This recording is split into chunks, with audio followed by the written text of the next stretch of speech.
வணக்கம், இது Tamil dialogue 2.0 Bigg Boss season 9ல முக்கியமான டாஸ்க்கு டால் டாஸ்க்கு. அந்த டாஸ்க்கை வச்சுட்டாங்க. நேற்று கூட லைவ்ல பேசிட்டு இருக்கும்போது நண்பர் ஒருத்தவங்க கேட்டாங்க எப்போ டால் டாஸ்க் வரும் அப்படின்னு. இவ்வளோ சீக்கிரமா அப்படின்னு சொன்னோம், நினச்சோம். ஆனால் டாஸ்க் வச்சுட்டாங்க. டால் டாஸ்க்னாவே பஞ்சாயத்து கன்ஃபார்மு. அடித்தடி பஞ்சாயத்து, ரெட் கார்டு கொடுக்குற அளவுக்கு போகும்.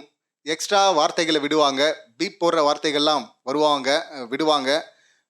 இந்த வாயிலிருந்து இந்த மாதிரி வார்த்தைகளா அப்படின்லாம் கூட ஆச்சரியமாக இருக்கும். ஸோ அந்த மாதிரி நிறைய சம்பவங்கள் நடக்க வாய்ப்பு இருக்குது. இப்போ நடந்திருக்கு சம்பவங்கள். ஒரு 3 பேர் கேஸ் வாங்கியிருக்கிறாங்க. பார்வதி, எஃப்ஜே, கமருதீன், இவங்க 3 பேரும். என்ன கேஸு? ஆக்சுவலி இதில் யார் மெயின் கல்ப்ரிட்டு, யார் சொல்கிறது சரி, யார் சொல்கிறது தப்பு அப்படின்னு சொல்லிட்டு அது நீட்டாக குறும்படங்கள்லாம் வந்ததுக்கப்புறம் தான் தெரியும். ஆனால் இப்போ அந்த கேஸ் என்ன, அதில் உண்மை இருக்க வாய்ப்பு இருக்கா, என்ன மாதிரியான கேஸ் அப்படின்னு சொல்லிட்டு அதை பற்றி பார்க்கலாம். ஃபஸ்ட்டு இங்கே டாஸ்க் பார்த்தீங்கன்னா 2 வீட்டுக்கு நடுவில் டாஸ்க் நடக்குது. எப்படி 2 வீட்டுக்கு நடுவில் நடக்க முடியும்? ஏன்னா ஒரு வீட்டில் அதிகமாக இருக்கிறாங்க, பிக் பாஸ் வீட்டில். லக்ஸரி வீட்டில் கம்மியாக தான் இருக்கிறாங்க. வந்தது மொத்தம் 20 பேர். அதில் 2 wicket out. Nandini out, self evict. இந்த பக்கம் பிரவீன் காந்தியை தூக்கி வெளியே அனுப்பிட்டாங்க. ஸோ மிச்சம் 18 பேர். 18 பேரில் 7 பேர் பார்த்தீங்கன்னா இங்கே லக்ஸரி வீட்டில் இருக்கிறாங்க. மிச்சம் 11 பேர் தான் பிக் பாஸ் வீட்டில் இருக்கிறாங்க. அப்போ 11 பேர் வெர்சஸ் 7 பேர் அப்படிங்கிறது எப்படி கேமில் வந்து ஒர்க் ஆகும்? இது போங்கு இல்லையா? அப்படின்னா போங்கு தான். அப்படி போங்காட்டம் வச்சா தானே வந்து, அப்படி ஆட சொன்னால் தானே வந்து இங்கே நிறைய பஞ்சாயத்துகள்லாம் வரும். அதனால் இந்த மாதிரி வச்சுருக்கிறாங்க. வலிமையானவர்கள் கூட எந்த பக்கம் இருக்கிறாங்கன்னு சொல்லிட்டு நமக்கு தெரியும். பிக் பாஸ் வீட்டில் தான். இங்கே 7 பேருன்னு சொன்னோம்ல, அந்த 7 பேரில் 2 ஆண்கள் 5 பெண்கள். பெண்களில் சுபிக்ஷா ஸ்ட்ராங்காக இருப்பாங்க, வியனா வீக்காக இருக்கிறது தெரியுது. அதே போல் இவங்க ரம்யா நேற்றே மயக்கம் போட்டு விழுந்துட்டாங்க. அப்புறம் பார்வதி, அவங்க ஸ்ட்ராங்கு, ஓகே. வினோத் கூட ஓகே, ஸ்ட்ராங்கு.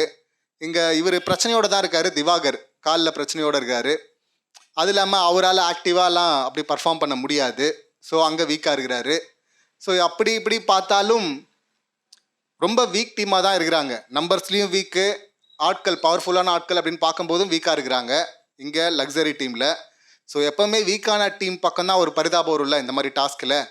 ஸோ அந்த மாதிரி சுச்சுவேஷனும் வரும் அப்படின்னு நினைக்கிறேன். அதை பார்ப்போம். இப்போ இந்த கேஸுக்கு வந்தோம் அப்படின்னா, கெமி வெர்சஸ் பார்வதி ஏற்கனவே கேப்டன்சி டாஸ்க்லேருந்தே ஆகாது. இங்கே நிறைய தள்ளு முள்ளு, இழுக்கிறது, கட்டி உருள்றது, அடிக்கிறது, இந்த லெவலுக்கெல்லாம் போகும் இந்த டாஸ்கில். இதில் பார்த்தீங்கன்னா ஃபஸ்ட்டு ஓடி போயிட்டு வைக்கிறது வேறு. அதுக்கப்புறமா வந்து சில பேர் இதை நான் வைக்க மாட்டோன்னு சொல்லிட்டு அவுட் பண்ணுறதுக்காக எடுத்து வச்சுப்பாங்களா. இப்போ அவங்கக்கிட்ட இருந்து இவங்க பிடுங்க போனால் இந்த டீம் போகும். அந்த டீமில் இருக்கிறவங்கெல்லாம் பாதுகாப்பு கொடுக்க வருவாங்க. அவங்கள தாண்டி அதை எடுத்துகிட்டு வந்து வைக்கிறதெல்லாம் அவ்வளோ சாத்தியம் கிடையாது. ஸோ அப்போ ஸ்ட்ரகிள் வரதானே செய்யும்.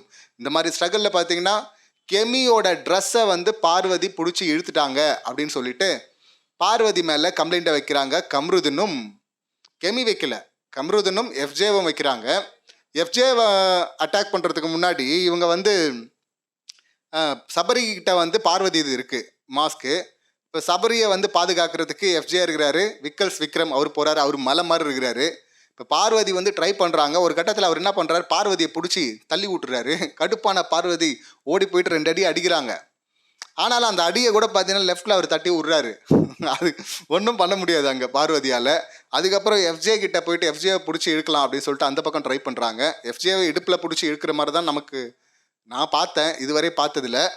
ஆனால் எஃப்ஜே வந்து பார்வதி மேலே வேற ஒரு கம்ப்ளைண்ட்டை வைக்கிறாரு. அவங்க வந்து ப்ரைவேட் பார்ட்டில் பிடிச்சி இழுத்துட்டாங்க அப்படின்னு சொல்லிட்டு. இவங்க என்ன சொல்கிறாங்கன்னா, எஃப்ஜே வந்து எட்டி உதைச்சான் பின்னாடி. அப்போ அது ஏன் ப்ரைவேட் பார்ட்டில் பட்டிருந்தா அது இன்னும் சென்சிட்டிவ் இல்லை. நான் என்ன சொல்கிறது, வேணும்னே இப்படி பண்ணுறாங்க, டார்கெட் பண்ணி அட்டாக் பண்ணுறாங்க அப்படின்னு சொல்லிட்டு அவங்க. இப்போ ஃபஸ்ட்டு பிரச்சனை எங்கே ஸ்டார்ட் ஆகுதுன்னா, கமருதீன் மேலே இன்னொரு கேஸ் இருக்குது. அவர் என்ன பண்ணுறாருன்னா, வியன்னா வந்து அவங்க வீக்கு தெரியும், அவங்க ட்ரெஸ்ஸுக்குள்ளே வச்சுருக்கிறாங்க மாஸ்க்கை. அப்போ வந்து தப்பாக டச் பண்ணிட்டான் அப்படின்னு சொல்கிற மாதிரி ஏதோ ஒரு டாக் வர, இவர் நீங்கள் ஒழுங்காக கேம் ஆடுங்க, நீங்கள் உங்களை யார் ட்ரெஸ்ஸுக்குள்ளே வைக்க சொன்னது அப்படின்னு சொல்ல. அப்போ வியன்னா கத்துறாங்க, டேய் நான் எதுவுமே கம்ப்ளைண்ட்டே பண்ணலையே, நான் சொன்னேன்னா அந்த மாதிரி நீ தொட்ட தப்பாக தொட்டேன்னு அதான் சொன்னேன்னா, எதுவும் சொல்லியே, சி அப்படின்னு சொல்லிட்டு ஒரு கட்டத்தில் கடுப்பாயிட்டு சி அப்படின்னு சொல்லிட்டு இவன் தான் சொல்லுவான். இப்போ அவங்க வந்து சொல்லிட்டு போனாங்க. இப்போ இவர் தான் ஆரம்பிக்கிறார். கமருதீன் வந்து கெமியுடைய ட்ரெஸ்ஸை வந்து நீ பிடிச்சி இழுக்கிறியே, பாடி எக்ஸ்போஸ் ஆச்சுன்னா எப்படி இருக்கும், இதெல்லாம் பண்ணலாமா, ஒரு பெண்ணாக பண்ணலாமா அப்படின்னு சொல்லிட்டு அவர் ஆரம்பிக்க, டேய் எஃப்ஜே என்ன பண்ணான்னு தெரியுமா, அவன் எட்டி உதச்சான்டா அப்படின்னு சொல்லிட்டு அவங்க எஃப்ஜே மேலே கம்ப்ளைண்ட்டை வைக்க, எஃப்ஜே வந்து நீ என்ன பண்ண தெரியுமா, ஒரு ஆம்பளியுடைய அப்படின்னு சொல்லிட்டு பீப் போடுற வார்த்தையெல்லாம் சொல்கிறாரு. ப்ரைவேட் பார்ட்டில் பிடிக்கிற அப்படின்லாம் சொல்லிட்டு இப்போ எல்லாருமே வந்து ஷாக் ஆயிட்டாங்க. யார், விக்கல்ஸ் விக்ரம், சபரி, இன்னும் சிலர் வந்து பார்த்தீங்கன்னா டேய் டேய் என்னடா பேசுகிற, கண்ட்ரோல் பண்ணுறா அப்படின்னு சொல்லிட்டு அவரை கண்ட்ரோல் பண்ணுறாங்க.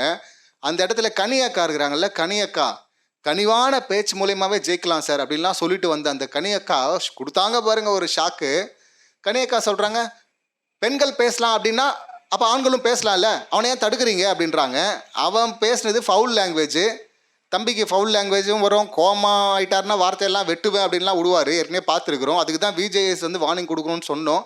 விஜேஎஸ் வந்து அசால்ட்டாக அப்படி ஹேண்டில் பண்ணதுனால தம்பி இன்னும் அதிகமாக தானே போவான். ஸோ அப்படி பார்த்தீங்கன்னா பீப் போடுறாங்க, சொல்லக்கூடாத வார்த்தையை சொல்கிறாரு அவர். கூட இருக்கிற ஆண்களே, அவன் டீமை சேர்ந்த ஆண்களே வந்து கண்டிக்கிறாங்கல்ல, டே இதை பேசக்கூடாதுரா, இது டெலிகாஸ்ட் ஆகும்டா, பேசாதரா அப்படின்னு சொல்கிறாங்க. ஆனால் கனியக்கா வந்து பேசட்டுமே அப்படின்றதும் அப்போ இன்னும் அவர் சந்தோஷமாக இன்னும் கத்தி பேசுகிறாரு. அதில் பார்வதி வந்து பிடிச்சிட்டாங்க. என்ன சொன்னா அப்படின்னு சொல்லிட்டு ஓடினாங்க. டே ஆம்பளை திமிராடா காட்டுறா, டே போடா, டே போடா. பார்வதி பேசுகிறதெல்லாம் காமெடியாக தான் இருக்குது. போடா டே அப்படின்னு சொல்லிட்டு அவங்க கிளம்பி போயிட்டாங்க. இப்போ ஆதிரையும் இதில் தான் இருக்காங்க, லக்ஸரி டீமில். ஆதிரை வந்து லக்ஸரி டீம் தான் சப்போர்ட் பண்ணும். ஆனால் வந்து அங்கே தான் லவ்ஸ் போகுதுல்ல எஃப்ஜேவோட. இப்போ வந்து எஃப்ஜேக்காக ஆதிரை வந்து பேச, அப்போ பார்வதி வந்து ரொம்ப காமாக பேசுகிறாங்க. நான் பார்வதி ரெண்டு எபிசோடில் போட்டு அடித்த அடியில் பார்வதி வந்து அந்த ஆட்டிடியூடை மாற்றலை, அந்த பேசுகிற விஷயங்களை மாற்றலை. ஆனால் அந்த பேசுகிற வார்த்தை, யூஸ் பண்ணுற வார்த்தைகள் இருக்குல்ல, அதில் ரொம்ப கவனமாக இருக்கிறாங்க. அவங்க அப்படின்னு தான் பேசுகிறாங்க மரியாதையாக. எஃப்ஜே வந்து அவர் வந்து பண்ணார்ல, இவரு தான் கூப்பிட்றாங்க. எஃப்ஜே வந்து அவர் என்னை எட்டி வச்சார்ல, அதை நீ கேட்டியா அப்படின்னு சொல்லிட்டு கேட்க, இவங்க வந்து நீங்கள் ப்ரைவேட் பார்ட்டில் பிடிச்சி இழுத்ததா சொல்கிறானே அப்படின்னு. நான் அந்த மாதிரி பண்ணவே இல்லை, கேமரா இருக்குது, ரெக்கார்ட் பண்ணியிருக்கு, அது போய் பாருங்கள், அவன் பொய் சொல்கிறான் அப்படின்னு சொல்லிட்டு பார்வதி சொல்கிறாங்க. அவன் எதுக்கு பொய் சொல்லணுங்க, நடக்காத ஏன் சொல்ல போகிறான் அப்படின்னு சொல்லிட்டு அவனுக்கு சப்போர்ட் பண்ணுறாங்க ஆதிரை. இவங்க களத்திலேயே சப்போர்ட் பண்ணும்போதே அங்கே நிறைய பேர் கேட்குறாங்க, ஏமா நீ நம்ம டீம்மா, கேம் முடிகிற வரையும் இந்த டீமுக்காக பேசுமா, அவனுக்காக பேசாதமான்னு சொல்லும்போது ஆதிரை வந்து இல்லை நான் நியாயத்தை தான் பேசுவேன், என் கண்ணு முன்னாடி ஒரு அநீதி நடந்துச்சுன்னா அதை நான் எதிர்ப்பேன் அப்படின்றாங்க. அது முதல் வாரத்தில் அநீதி நடந்தால் எதிர்ப்பாங்க ஆதிரை அப்படிங்கிற பேர் இருந்துச்சு. ஆனால் இந்த எஃப்ஜேவோட சேர்ந்துட்டு எஃப்ஜேக்கு ஒரு அநீதின்னா பொங்குறீங்கல்ல, பொங்கல் வைக்கிறீங்கள, அது வந்து டீம் ஸ்பிரிட்டை கெடுக்குது. டீம் ஸ்பிரிட் மாதிரி தெரியல, அது நியாயத்துக்காக நிற்கிற மாதிரியும் தெரியல. எஃப்ஜேக்காக நிற்கிறீங்க, காதல் அப்படின்னு வேணால் சொல்லிப்பாங்கன்னு நினைக்கிறேன், அந்த காதலுக்காக நிற்கிறீங்க அப்படின்னு வேணால் சொல்லிங்க. ஸோ நியாயமாக பேசுகிறதா சொல்லாதீங்க ஆதிரை அப்படின்னு தான் சொல்லணும். இவங்க அதுக்கப்புறமா கேம் முடிஞ்சதுக்கப்புறமும் பார்த்தீங்கன்னா அவங்க போயிட்டு எஃப்ஜேக்காக பேசுகிறாங்க. அப்போ பார்வதி சொல்கிறாங்க, அவன் திரும்பி உதைக்கிறாங்க. உதைக்கும் போது வந்து தப்பாக சென்சிட்டிவ் பாட்டில், என்னோட சென்சிட்டிவ் பாட்டில் உதைச்சிருந்தா அதெல்லாம் பற்றி யோசிக்க மாட்டிங்களா, அவன் சொல்கிறது மட்டும் தான் கேட்பீங்களா அப்படின்னு சொல்லிட்டு இவங்க சொல்லிட்டு இருக்கிறாங்க. கமருதீன் அங்கேயும் வந்து பார்வதி நீங்கள் பண்ணது தப்பு, அவங்களுடைய துணியை பிடிச்சி இழுக்கிறீங்க, இழுத்தீங்கன்னா அது கெமியை வந்து என்ன சொல்கிறாங்கன்னா, டேய் நிறைய பேர் அடித்தாங்க, அதெல்லாம் ஒரு விஷயமே இல்லை, போலாம் வாடா அப்படின்னு சொல்லிட்டு கூப்பிட்டு போயிட்டாங்க. ஆனாலும் பார்வதி மேலே கேஸ் எடுத்துறதுல இந்த எஃப்ஜேவும் கமருதனும் ஏன் அவ்வளோ குறியாக இருக்கிறாங்கன்னு தான் நமக்கு புரியல. ஆல்ரெடி டீம் வீக்காக இருக்குது. வீக்கான டீமில் ஒரு கண்டஸ்டன்ட்டு, அவங்க வாய் தான் கொஞ்சம் ஸ்ட்ராங்காக இருக்குது. ஃபிசிக்கலாக கொஞ்சம் டஃப் கொடுப்பாங்க, இருந்தாலும் வாய் தான் அங்கே கொஞ்சம் ஸ்ட்ராங்கு. வாய் அளவுக்கு ஃபிசிக்கலாக அவங்க ஸ்ட்ராங் கிடையாது. ஆனால் அவங்க மேலே ஏன் இவனுக்கு கேஸ் எழுதுறாங்கன்னு தான் புரியல. ஆக்சுவலி இவங்க மேலே வந்த கேஸு பார்வதி சொல்கிறது தான் உண்மையாக இருக்குமோ அப்படின்னு தான் இப்போதைக்கு தோணுது. ஏன்னா இவங்க ஏற்கனவே திவாகர் அப்படி தானே பண்ணாங்க. ஒருத்தர் ஆளை கட்டங்கட்டிட்டு, ஒருத்தர் ஒரு விஷயம் பண்ணுறாங்க, தப்பு பண்ணுறாங்கன்னா அந்த தப்பை பேசி அப்படி அட்டாக் பண்ணாமல் இவங்க ஒரு ஆளை ஃபிக்ஸ் பண்ணிவிட்டு அதுக்கப்புறமா அவங்க மேலே கம்ப்ளைண்ட் எழுதுறாங்கல்ல, அங்கே தான் இவங்க மாட்டிக்கிறாங்க. ஏற்கனவே திவாகர் மேலே இந்த பிரவீன்ராஜ், கமருதன், எஃப்ஜே இவங்கெல்லாம் இதுதான் பண்ணாங்க. இப்போயும் ஏற்கனவே பண்ணதால இப்போ பண்ண வாய்ப்பு இருக்குல்ல, நம்ம அப்படி தானே பார்க்க தோணுது. ஸோ அந்த வேலையை ஆரம்பிச்சிருக்கிறாங்க. பிக் பாஸ் வந்து ரவுண்டு 1 நிப்பாட்டிட்டாரு. இப்போ ரூலில் சேஞ்சு, ஒருத்தர் ஒரு மாஸ்க்கு தான் எடுக்கணும், எடுத்த மாஸ்க்கை வந்து பாஸ் பண்ணக்கூடாது, ப்ரொடெக்ஷனுக்கு வேணால் எத்தனை பேரும் வரலாம் அப்படின்லாம் சொல்லியிருக்காங்க. இன்னொன்று முக்கியமாக இந்த எஃப்ஜே மேலே இன்னொரு கம்ப்ளைண்ட்டுங்க. வினோத் எழுதுறாரு, எஃப்ஜேவை வந்து வினோத் கடிச்சிருக்கிறா. அப்படி ரம்யாவும் வந்து அங்கே சொல்லிட்டு இருந்தாங்க, கடிக்கிறீங்க அறிவு இல்லையா, நான் கடிட்டுமா அப்படின்லாம் கேட்டுருந்தாங்க. டேய் எத்தனை கம்ப்ளைண்ட் ஆகும் மேலே அப்படின்னு தான் நமக்கு சொல்ல தோணுது. இப்போ இந்த சம்பவங்கள்லாம் பார்க்கும்போது தான் நமக்கு இவங்க 3ஆவதாக ஒரு ப்ரொமோ போட்டாங்கல்ல, என்ன ப்ரொமோடா இது. அங்கே பஞ்சாயத்தில் சிக்கிறது கமருதன், திவாகரை துப்பி, சம்மந்தமே இல்லாமல் சபரி எதுக்கு வந்து இவருக்கு சப்போர்ட் பண்ணிட்டுருக்கா, அப்படி எஃப்ஜே கிட்ட வந்து சென்டிமெண்ட்டாக பேசிகிட்டு இருக்கா. அப்படி நீ இருக்கணும்டா, நல்ல பேரோட இருக்கணும்டா அப்படின்லாம் பேச வயலின்லாம் வாசிச்சுட்டு இருக்கிறாங்க. எதுக்குடா அப்படின்னு சொல்லிட்டு பார்த்தா இந்த சம்பவத்துக்கு தான். இவர் கடிச்சிருக்கிற அப்படி, பார்வதியை உதைச்சிருக்கிற அப்படி, அது இல்லாமல் வார்த்தையை விட்டுருக்கு அப்படி, ஃபவுல் லாங்குவேஜ் எல்லாம் பேசியிருக்கிற அப்படி பார்வதியை எதிர்த்து. கெமிக்கு சப்போர்ட் பண்ணுற அப்படிங்கிற பேரில் கெமியே குற்றச்சாட்டு வைக்காத போது இவங்க 2 பேர் தான் அந்த குற்றச்சாட்டு அப்படின்னு சொல்லிட்டு எடுத்துகிட்டு வந்து ஃப்ரேம் பண்ணுறாங்க பார்வதியை. ஸோ இதெல்லாம் பார்க்கும்போது சம்பவம் வீக்கெண்டில் வெயிட்டாக இருக்கும்னு நினைக்கிறேன். இப்போ ரூல் சேஞ்ச் பண்ணியிருக்கிறாரு. இந்த பிக் பாஸ் டீம், ஐ மீன் லக்ஸரி டீமில் இருக்கவங்க மட்டும் பார்த்தீங்கன்னா அவங்க மாஸ்க்கே அவங்களே எடுக்கலாம். பிக் பாஸ் டீமில் இருக்கிறவங்க அவங்க மாஸ்க்கை அவங்க எடுக்கக்கூடாது, பாஸ் பண்ணக்கூடாது அப்படின்னு சொல்லியிருக்கிறாரு. ஏன்னா இந்த பக்கம் ஆட்கள் கம்மியாக இருக்கிறதுனால முதல் ரவுண்டை இந்த பிரச்சனைலாம் வந்துச்சு இல்லை, அந்த ரவுண்டையே கேன்சல் பண்ணிட்டாரு. கேன்சல் ஆன ஒரு ரவுண்டில் தான் இவ்வளோ கேஸ் வந்திருக்குது. இப்போ கேன்சல் ஆனதில் இவ்வளோ ஆரம்பித்த முதல் ரவுண்ட்லேயே இன்னும் அடுத்தடுத்த ரவுண்டுகள் இருக்குல்ல, அதில் ஏகப்பட்ட கேஸ் வர்றதுக்கு வாய்ப்பு இருக்குது. தம்பியை கண்ட்ரோல் பண்ண முடியல, எஃப்ஜேவை குறிப்பாக.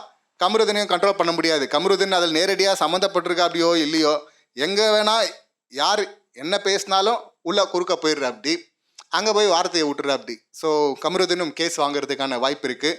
ரெட் கார்டு அளவில் போகிறதுக்கான வாய்ப்பு இருக்குது. கொடுக்காதெல்லாம் அடுத்த பட்சம், ஆனால் போகிறதுக்கான எல்லா சாத்தியக்கூறும் இப்போவே தெரியுது. நிறைய பாலிடிக்ஸும் பின்னாடி தெரியுது. சபரி பாவம் அப்படின்னு தான் சொல்லணும். சபரி மேலேயும் கேஸ் வரும் அப்படின்னு நினைக்கிறேன். இந்த முட்டு கொடுக்குற கேஸு இவ்வளோ தான். கனியக்கா ஆல்ரெடி வேஸ்ட்டு அப்படின்ற லெவலில் தான் போயிட்டுருக்குறாங்க. ஸோ இந்த சம்பவங்களை நீங்கள் எப்படி பார்க்குறீங்க? உங்கள் கருத்துக்கள் என்ன அப்படிங்கிறத கமெண்ட் பண்ணுங்கள். மீண்டும் அடுத்த வீடியோவில் சந்திக்கலாம். நன்றி, வணக்கம்.